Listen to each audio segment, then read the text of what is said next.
Unfortunately, 95% of people gain the weight back that they lost on a diet. And most of them not only gain the weight back, but they gain it back with some extra, with some interest, if you will. Here's something to keep in mind, and I hope this helps. What you did to obtain that weight loss is exactly the same things that you need to do to sustain that weight loss. It doesn't change. Therefore, these need to be lifestyle changes that you're making, lifestyle changes. It can't be, oh, once I hit this magic number, then I'm going to go back to what I was doing that put me in the problem area in the first place. No, that's how we get into yo-yo dieting, which creates a whole nother problem in and of itself. Again, we need to have a solution that is sustainable. Especially here we are right in the beginning of the new year. So many people come out of the gates real hard. Oh, I want to lose weight, so I'm going to run a marathon every week. It's just not sustainable. It's not something that you can do over and over and over again. One of the things that I really love about this time of year is so many of my one-on-one clients come back to me and they say, hey Dave, I wasn't perfect over the holidays, Christmas cookies, all the goodies, I get it. But I didn't gain the weight like I normally did. That's because we took a long-term lifestyle, sustainable approach to the weight loss where we can incorporate some things such as, the treats or the adult beverages or whatever that looks like. But it has to be lifestyle based and something that you can do forever. Hope that helps. Please like, follow, share. You guys have a great week. See ya. Hey, it's Dave. To maximize your results in the gym, you really need to consider your total volume. Everybody wants to talk about the best rep ranges. I find it interesting because volume is vastly more important. Volume is calculated by the number of sets you do times reps times the weight that you're lifting. And this really should be aggregated over a period of a week. And very few people find that sweet spot in their volume to maximize their gains. It just seems like everybody wants to add more sets and reps all the time, when the answer is very often to do just the opposite. Doing more is rarely the answer. When should you reduce your volume? When you're older, when you're operating in a caloric deficit, when you're under high stress, when you're doing too much cardio, when you're training a lot in general, like if you're taking a lot of CrossFit classes, for example. If your sleep is disrupted, we need to take a look at your volume. And of course, when your nutrition is not dialed in, we really, really need to take a good hard look at your volume because, as you know, you can't out-train bad nutrition. Find that sweet spot in your training and try maximizing your results in the gym. If you need help with your workouts and training volume, reach out to me today. Drop me a note, drop me a message, give me a call. Have a great day. See ya. Hey, it's Dave. Melissa and I just got back from being out of state for a couple days, and it was a trip in which we crossed time zones and just got me thinking about something that I wanted to share with you. We all know that whenever we cross time zones, we experience that jet lag, our body just doesn't feel quite right for a couple days. It just takes a little bit of time to recover. And I do know that as I get older, it definitely seems to take a little bit longer to recover from that.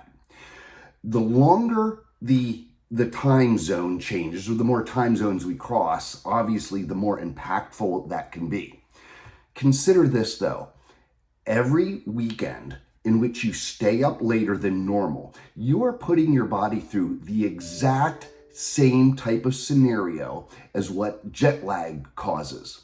If you feel off on a Sunday or a Monday, it's because you've just kind of self-imposed, if you will, a jet lag on yourself, and it is virtually no different than flying across country. Our body really likes systems and to go to bed at the same time and wake up at the same time, and it just helps us to perform in a more optimal fashion. What are you saying, Dave? I can never stay up late on a Saturday night again?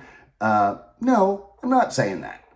I do think, though, that you should be aware, and certainly if you have a big athletic event on a Saturday or Sunday, you should try to keep those same sleep hours, the day prior.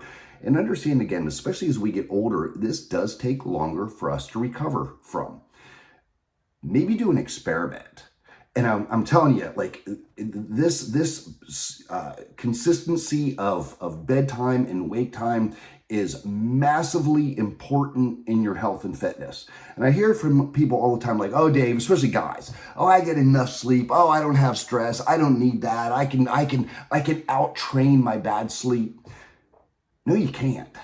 You can. The single best thing that you can do for your health and fitness is get good, consistent sleep. And again, sleeping well during the week and then screwing it up on the weekends has absolutely negative ramifications to your hormonal levels, your metabolism, etc. So, again, what do you do with this information? Well, maybe conduct an experiment. Hey, I got nothing going on this weekend. Let me have consistent bedtimes this week, bedtimes and wake times this week, and over this weekend and into the next week. I mean, that'll give me 14 days of consistency. Let me just see how I feel. Let's do an experiment, see if Dave's right or if Dave's crazy, and see if it makes a difference. And I think you'll be surprised. I really think you'll be surprised. And again, just be aware. Just understand what this does to your body.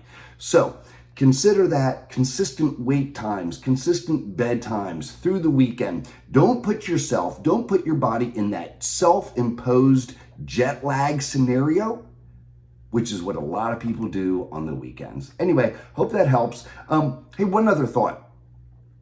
People come to me and they'll say, like, "Hey, Dave, I'm doing all the right stuff. I'm eating right and I'm training right. Like what's not right? Like, why am I not progressing towards my goals?"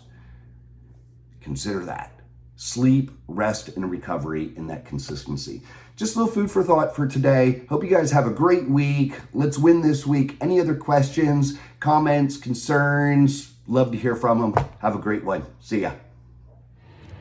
Hey, it's Dave. Wanted to give you a little exercise of the week tip. Here I'm performing high pulls. Let's kind of dig into these details a little bit. Recently, I switched to using independent handles off of a cable machine. I like these so much better than, let me call the conventional way of doing these with a straight bar. When I use a straight bar like this, it really seems to put my shoulders at a disadvantage. I don't get as good of a contraction in through the traps and upper back. It doesn't always feel great on my wrists, and I can't vary the angle of attack because the bar is naturally going to be coming straight up and down. But when I use independent handles like this, my grip can basically move wider. My hands can move wider apart as I bring the weight up towards my chin. Feels so much better on the wrist. Now, you can achieve something pretty similar when you're using dumbbells, in the fact that you can separate the dumbbells as you bring them up closer to your face. However, you can't alter the angle of attack like you can with cables. Again, with cables, I can step back a little bit, or I can be closer to the pulley or step back, and again, just vary that angle of attack. Hope that helps. Give it a try. Let me know how it goes, and keep the questions coming. See you, gang. Hey, it's Dave and Melissa, and we just finished a workout, right? Did you get a good one in? Yeah. Awesome. As much as I love working out, I know that sometimes we just don't always feel like working out. And I would just appeal to you, especially if you don't love working out, like, find something that you love about it. And I just jotted down a couple things here for me. It's good for me to know that I accomplished something. Like, that's a good feeling after a workout. And it really does set the tone for the day. I mean, here it is Saturday morning and we got something major done, right? That's a good thing. I want to make my kids proud. I want to live my best life. Frankly, I would like my wife of 32 years to look at me and say, "Damn," It's true. I want you to think I look good, and I know for me, one of the big things is, and I don't think I'm a control freak or anything like that, but when the world seems out of control, it's just kind of nice to know that I'm in control of something. you know? So anyway, we don't always need to love to work out, but I hope you find something about working out that you love. Now, I posed this question to one of my one-on-one people, okay? And she sent me back this list. So this is her list. This is not Melissa's list, but this is her list. Is that good? Yeah. Okay, great. So what's on her list? Go. I enjoy getting stronger. That's good. I enjoy looking better. I enjoy feeling like badass. That's kind of you. You like being a badass in here. I listen, I saw you working out today and deadlifting heavy. Yeah, okay. And even though this isn't your list, I still think you're badass. Anyway, Thank you. I enjoy listening to my music really loud. What were you listening to today? Seether. Oh, wow. I didn't even know. Yeah. I enjoy making you proud, meaning their coach. I enjoy making Dad proud. Her father. I enjoy inspiring others. Yeah. I enjoy seeing my progress. Hey, real quick, back on inspiring others. I don't think most people set out to work out and get fit to inspire others, but it happens. People are watching, man. People are watching and seeing what you're doing. And maybe even in the grocery store, they see you contemplating healthier choices. So even when you don't think people are watching, they might be watching. Yeah. Anyway, okay. What else? In a good way. Absolutely. I enjoy the good sore afterwards, knowing I did a good thing for my body. I will enjoy being able to open jars and carry things more easily. Hey, seriously, man. Or getting simple things in life. Yeah, oh yeah. And getting older, arthritis kicks in a little bit, and yes, that's nice. Or be able to change a tire on your car or whatever. Yes, life throws poop at us, and we need to be able to handle it. Yes. Okay. And I will enjoy being able to take better care of Dad. That's another good one. I mean, Melissa, you and I and our peers and contemporaries, we're just getting to this point in life where our parents are getting older. Oh yeah. Right? And I mean, we're going through that, and to be of strong body and of strong mind to help them is really, really important. Anyway, anything that you want to add to that list? No, I agree with the majority of those, yeah. Well, again, we accomplished something today. Don't always love going, okay, that's not true. I always love going to the gym. I do. And it is, but for me, I'll tell you, I'll leave you with this thought. For me, as I get older, it's less about like the physical thing and more about the mental and just giving my brain a little reprieve and doing something good for me or for us so we can keep living our best life. Right?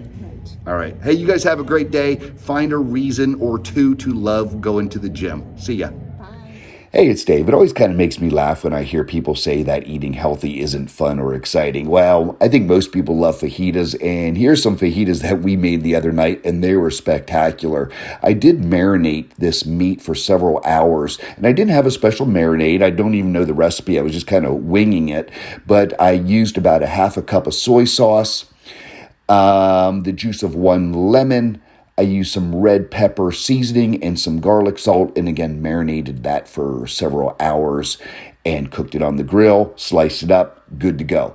We did serve these on whole wheat fajita shells, and we did saute some peppers and onions. I put some sauce on here. This was Mrs. Renfro's mango habanero salsa, and it is one of my favorites. If you've never tried it before, give it a try. Also, I did add some guacamole on here. Avocados are a great source of good fats, and when I put this together, I just thought I was a little bit low on my fats. So as you'll see here in a moment, I did add some guacamole. In total, my two fajita shells were about 550 calories, about 20 grams of good fats, about 30 grams of protein, and about 56 grams of carbohydrates. They were delicious. Enjoy your food. Don't get bored with it because it'll absolutely help you be consistent. Keep the questions coming.